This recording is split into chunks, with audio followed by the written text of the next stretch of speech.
Famulitari i Kishës Ortodokse në Shkodër, At Nikola Petani, ka shpërndar mesazhin tradicional të Pashkës. Nga Kisha Ortodokse në Shkodër, famulitari ka përcjell mesazhin e kryepiskopit të Tiranë-Durrësit dhe të gjithë Shqipërisë, At Joani, ndërsa lajmëroi se mesha do të zhvillohet sonte në orën 23, ndërsa pritja tradicionale e vizitave do të jetë ditën e Pashkës në orën 10:30 në ambientet e Kishës Ortodokse në Shkodër. Le të ndalemi në fjalët e para që tha Krishti, i ngjallur kur u shfaq përpara nxënësve të tij.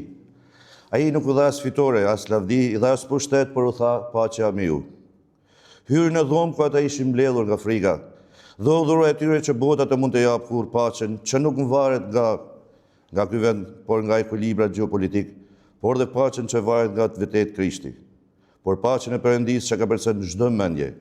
Një paqe e thellë shpirtërore e cila vjen fillimisht me pajtimin e njeriut me Zotin dhe pastaj shtrihet në të gjithë njerëzit. Sot bota është trazuar. Luftrat e përgjakshme vazhdojnë të shkaktojnë vdekje dhe vuajtje.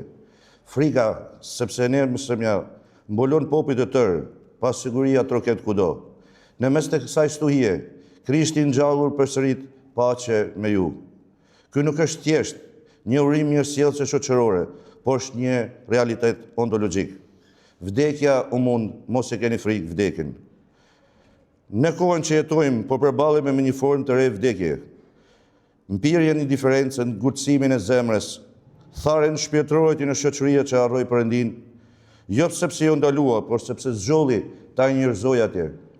Përplasja e bindjeve të padukshme vazhdon të shkatërrojë jetën tonë të dukshme. Çfarë i vlen njeriu të fitojë në gjithë botën, nga thot Krishti, nëse hub shpirtin e tij. Këto janë fjalët më aktuale se kurrë.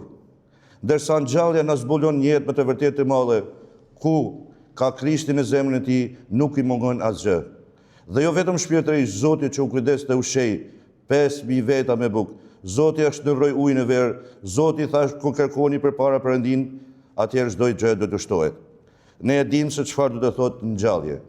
Jo vetëm teorikisht, por nga përvoja e tuar, Kisha jonë ortodokse kaloi Golgothan e saj, për të gata më radhë përpoqen të asgjësonin çdo gjurmë besimi. Kishat u shkatëruan, klerikët u martirizuan, fjala Perëndisë u ndalua, kisha duke i vdekur, e varrosur në një varr të volosur, e megjithatë ajo u ngjall. Guri u rrugullis, besimi lulëzoi përsëri, kishat u rindërtuan, komunitetet u krijuan. Kjo nuk ishte një arritje njerëzore, ishte fuqia e Krishtit të ngjallur që vepron brenda historisë. Krishti u ngjall, më të vërtetë u ngjall.